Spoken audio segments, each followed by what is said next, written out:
নমস্কাৰ। এপেক্স বেংকত এনেকুৱা কি আছে যে হাত দুই দিলোৱাৰৰ পিছত লাগি পৰিছে গোটেই অসম চৰকাৰ আৰু মুখ্যমন্ত্ৰী হিমন্ত বিশ্ব শৰ্মা।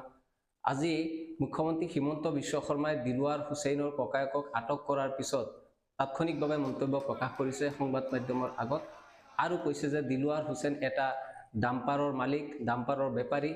দিলৱাৰ হুছেইন এটা বুলি উচ্চাৰণ কৰিছে এগৰাকী উচ্চ ন্যায়ালয়ত প্ৰেক্টিছ কৰি থকা এগৰাকী অধিবক্তাক এটা মাটিৰ ডাম্পাৰৰ বেপাৰী বুলি উল্লেখ কৰিছে।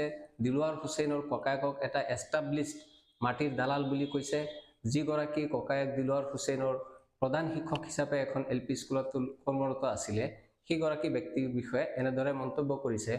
ইয়াৰ পূৰ্বে আমি দেখিছোঁ বিভিন্ন সময়ত মাটিৰ দালালৰ বিৰুদ্ধে ৰাজ্যজুৰি অভিযান চলিছিলে। তেনেকুৱা অভিযান কালত এষ্টাব্লিছ মাটিৰ দালালগৰাকী কিয় আৰক্ষীৰ জালত পৰা নাছিলে, আইনৰ জালত কিয় পৰা নাছিলে? দুৰ্ভাগ্যজনক কথাটো হ'ল অসমৰ এগৰাকী মুখ্যমন্ত্ৰী, আটাইতকৈ গুৰুত্বপূৰ্ণ ব্যক্তি, সেই ব্যক্তিগৰাকীয়ে বিগত এটা সপ্তাহ ধৰি দিলৱাৰ হুছেইন নামৰ এগৰাকী ব্যক্তিৰ পিছফালে লাগি আছে, দিলৱাৰ হুছেইনক লৈ ব্যস্ত হৈ আছে। ইয়াতকৈ দুৰ্ভাগ্যৰ কথা আৰু একো হ'ব নোৱাৰে। আচৰিত ধৰণে আজিৰ তাৰিখত বিভিন্ন সমস্যাৰ সৈতে যুঁজি আছে অসমৰ ৰাইজ। ৩ কোটিৰো অধিক জনতাই বিভিন্ন সমস্যাৰ সৈতে যুঁজিব লগা হৈছে। আজিৰ তাৰিখতো মূল্যবৃদ্ধিয়ে জুৰুলা কৰি আছে। ৮০০ৰো অধিক যি দৰৱ আছে সেই দৰৱৰ দাম বৃদ্ধি কৰা হৈছে আৰু ইয়াৰ ফলত ৩ কোটি জনসাধাৰণ আছে অসমৰ, সকলোৱে ইয়াৰ দ্বাৰা প্ৰভাৱিত হ'ব। আগন্তুক সময়ত পঞ্চায়ত নিৰ্বাচন অনুষ্ঠিত হ'ব আৰু সেই পঞ্চায়ত নিৰ্বাচনৰ আগমুহূৰ্ততে দিলৱাৰ হুছেইনৰ কেন্দ্ৰিক বিতৰ্ক মুখ্যমন্ত্ৰীয়ে সূচনা কৰিছে, খতম কৰি দিয়াৰ এক প্ৰকাৰ হুংকাৰ প্ৰদান কৰিছে। ইয়াৰ উপৰি দিলৱাৰ হুছেইন কেন্দ্ৰিক যি মন্তব্য, দিলৱাৰ হুছেইন কেন্দ্ৰিক মুখ্যমন্ত্ৰীৰ যি আক্ৰোশ, যি প্ৰচণ্ড খং, তাৰ হয়তো আন এটা কাৰণ হ'ব পাৰে। যি ক্ৰছ কাৰেণ্টত দিলৱাৰ হুছেইনে কাম কৰে, সেই ক্ৰছ কাৰেণ্টে ইতিমধ্যে মুখ্যমন্ত্ৰীক নাম সাঙুৰি, মুখ্যমন্ত্ৰীৰ পৰিয়ালৰ নাম সাঙুৰি ভূমি কেলেংকাৰীকে ধৰি, PP কিট কেলেংকাৰীকে ধৰি বিভিন্ন কেলেংকাৰী, বাগিচাৰ কেলেংকাৰী, বিভিন্ন ধৰণৰ কেলেংকাৰীৰ কথা ক্ৰছ কাৰেণ্টে বাতৰি সম্প্ৰচাৰ কৰিছিলে। আৰু বৰ্তমান যিটো ট্ৰেণ্ড চলি আছে, গৰ্গ AI যিটো প্ৰশ্ন সুধিলে উত্তৰ দি আছে আৰু সেই AIৰ মতে মুখ্যমন্ত্ৰীক অসমৰ আটাইতকৈ দুৰ্নীতিগ্ৰস্ত মুখ্যমন্ত্ৰী হিচাপে গৰ্গে এই কথাবিলাক প্ৰকাশ কৰি আছে আৰু এই কথাবিলাকে সৰ্বত্ৰে চৰ্চা লাভ কৰি আছে, সৰ্বত্ৰে এই কথাবিলাক আলোচনা কৰি আছে। আৰু সেইমতে দেখা যায়, যেতিয়া মুখ্যমন্ত্ৰী সন্দৰ্ভত প্ৰশ্নবিলাক উত্থাপন কৰা হয়, গৰ্গে সেই কথাটো কয় যে কি ধৰণৰ দুৰ্নীতি সন্দৰ্ভত, কোন ধৰণৰ দুৰ্নীতি সন্দৰ্ভত, কোন বাতৰি সন্দৰ্ভত এই তথ্যবিলাক আহৰণ কৰা হৈছে আৰু কিহৰ ভিত্তিত মুখ্যমন্ত্ৰী হিমন্ত বিশ্ব শৰ্মাক অসমৰ আটাইতকৈ দুৰ্নীতিগ্ৰস্ত মুখ্যমন্ত্ৰী হিচাপে অভিহিত কৰা হৈছে, তাৰ তথ্যবিলাক বাতৰিৰ পৰা সংগ্ৰহ কৰি দিয়ে। আৰু যিবিলাক বাতৰিৰ পৰা সংগ্ৰহ কৰি দিয়ে তাৰে অধিকাংশ বাতৰিৰ উৎস দেখা গৈছে দি ক্ৰছ কাৰেণ্ট।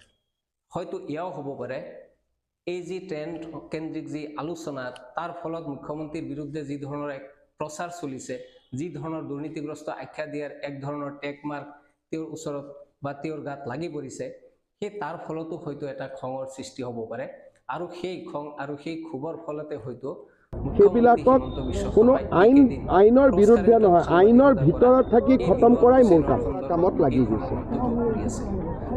এপেক্স বেংকটো অসমৰ এটা জাতীয় অনুষ্ঠান।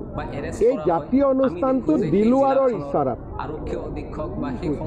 কোনোবা এজন দিলৱাৰে ক'লে দুৰ্নীতি আছে, দুৰ্নীতি হৈ গ'ল।